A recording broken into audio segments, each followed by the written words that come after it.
That man looked at me like I was dirt on his shoe, like my black skin made me invisible, like I was born to serve him. He had no idea who I was standing in front of. And when the truth came out, I watched the color drain from his face. Before we get into this story, do me a favor. Hit that subscribe button and turn on notifications. Because what you're about to hear, it's going to remind you why you should never judge someone by their appearance. Trust me, you don't want to miss how this ends. Now, let me tell you what happened that night. My name is Simone, and 6 months ago, I was working the evening shift at the Sterling Room, this upscale restaurant downtown where the wine costs more than my monthly rent. I'd been on my feet for 11 hours straight, running between tables, forcing smiles, pretending my back wasn't screaming and my feet weren't begging for mercy. The other waitress had called in sick, so I'd picked up her shift because, well, I needed the money.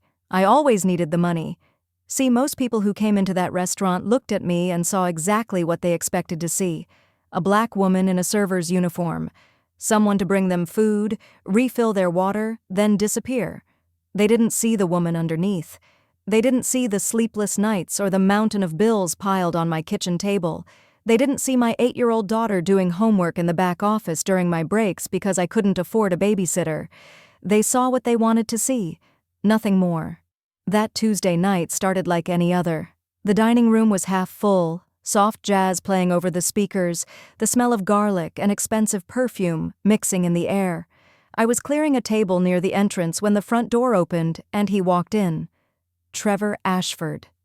Though at that moment, I didn't know his name. I just knew power when I saw it. He walked like he owned the place. Maybe he did, for all I knew. Tall, silver-haired, wearing a suit that probably cost more than I made in 6 months. 2 men followed behind him, laughing at something he'd said, their watches catching the light. The hostess practically tripped over herself rushing to greet him. Within seconds, they were being led to the best table in the house, right by the window overlooking the city lights. My manager, Paul, caught my eye from across the room. He pointed at Trevor's table, then at me. My stomach sank. I could already feel it, you know? That energy. Some people carry their privilege like a weapon, and this man was armed to the teeth. But I needed this job. So I smoothed down my apron, took a deep breath, and walked over with my best professional smile. "Good evening, gentlemen. Welcome to the Sterling Room. Can I start you off with something to drink?" My voice was warm, friendly, practiced. I'd said these words 1,000 times. Trevor didn't even look up from his phone, just held up one finger, making me stand there while he finished typing. His friends glanced at me, then away, like I was part of the furniture. 30 seconds passed. 45. I stood there, holding my notepad, waiting. Finally, he looked up, and that's when I saw it. That smirk. That look that said he'd already decided everything he needed to know about me in one glance. His eyes traveled from my face to my name tag and back again, and something flickered there. Amusement? Contempt? Both? "Yeah. Bring us a bottle of the Chateau Margaux, the 2015, and make sure it's properly chilled. You do know what properly chilled means, right?" His voice was smooth, educated, dripping with condescension. His friends snickered. I felt heat creep up my neck, but I kept my smile fixed in place. "Of course, sir. I'll have that right out for you." "Wait." He stopped me as I turned to leave. "You'll want to write this down. I doubt you can remember all of this." He proceeded to list their appetizer orders slowly, deliberately, like he was talking to a child. I didn't need to write it down. I had a good memory, but I scribbled on my pad anyway because arguing would only make things worse. The evening went downhill from there. Every time I approached their table, Trevor found something wrong. The wine wasn't chilled enough. Then it was too cold. The bread was too warm. His steak was overcooked, even though the chef had prepared it exactly to his specifications. He'd send things back just to watch me walk back and forth. Each time I returned with a correction, his smirk grew wider. "Girl, this still isn't right," he said when I brought his steak back for the 3rd time. "Not miss, not ma'am." "Girl." I was 34 years old with a daughter and more degrees than he probably realized existed, and this man called me girl like I was his servant, like we were living in a different century. His business associates followed his lead, emboldened by his behavior.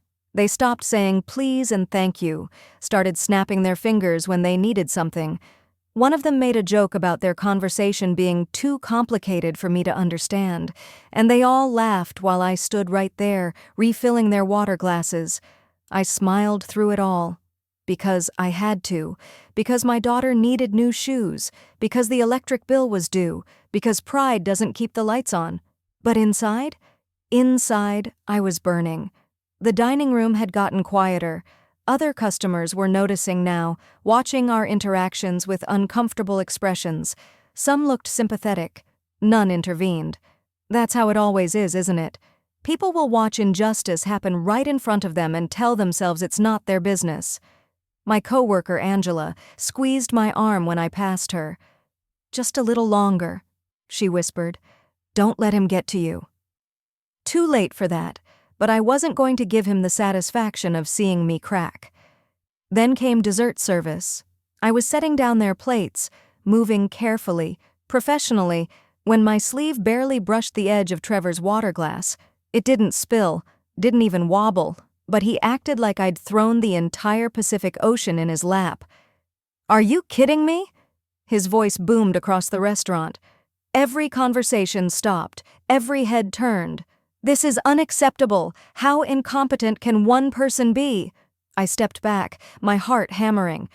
"Sir, I apologize, but nothing spilled. I want to speak to your manager, now." He stood up, towering over me. "This is exactly what's wrong with places like this. You hire people who clearly aren't qualified, who don't belong in fine dining, and the service quality drops through the floor." There it was. Those words.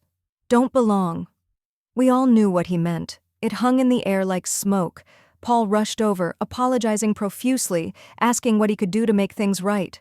Trevor launched into this whole speech about standards and professionalism, about how I was clearly not the right fit for the Sterling Room. He said it all loud enough for the entire restaurant to hear. I stood there with my hands clasped in front of me, focusing on my breathing, refusing to cry. I wouldn't give him that. "Perhaps you need to reconsider your hiring practices," Trevor said to Paul, his voice dripping with implication. "An establishment like this should maintain a certain caliber." That's when the door opened. An older white man in jeans and a cardigan walked in, casual, relaxed.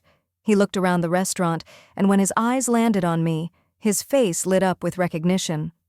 "Dr. Hayes? Simone?" He walked straight toward me, weaving between tables. "Oh my God, I thought that was you." The world seemed to tilt sideways. Trevor's table went completely silent.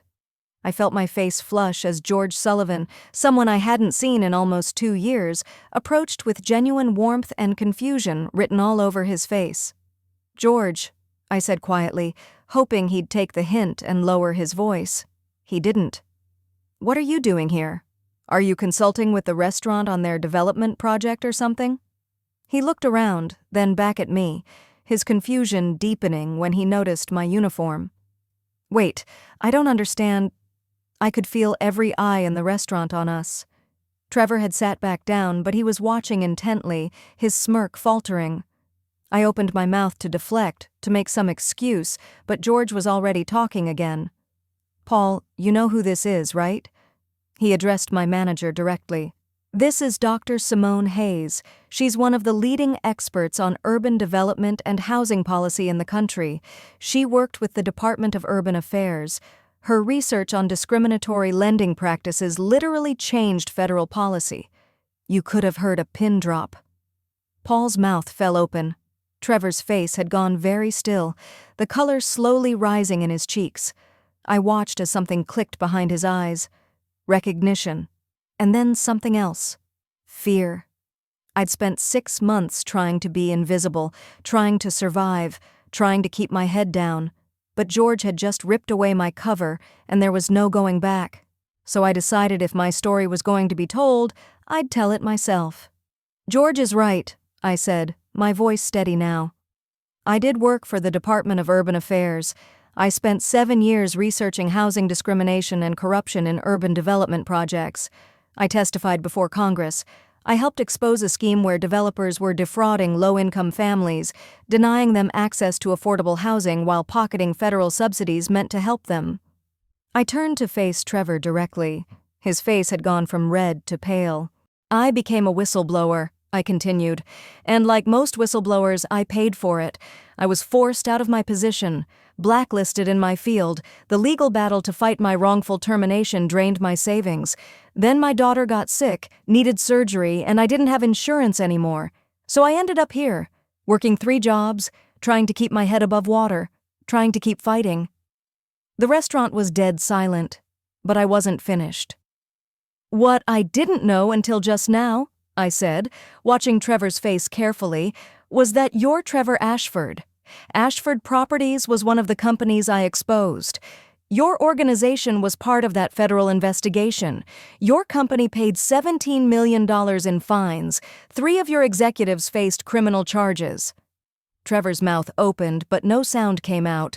His friends were staring at him now, not me. "You knew who I was the moment I walked up to your table, didn't you?" I asked. "That smirk wasn't random cruelty. You saw my name tag. You recognized me. Seeing me serving you food? That was your victory lap. You thought you'd destroyed me." "Now wait just a minute." Trevor finally found his voice. "No, you wait." I cut him off. My hands weren't shaking anymore. "Here's what you don't know. My case is under review. A civil rights organization took up my cause. I'm being reinstated with full back pay. I'm also writing a book about housing discrimination and the retaliation whistleblowers face.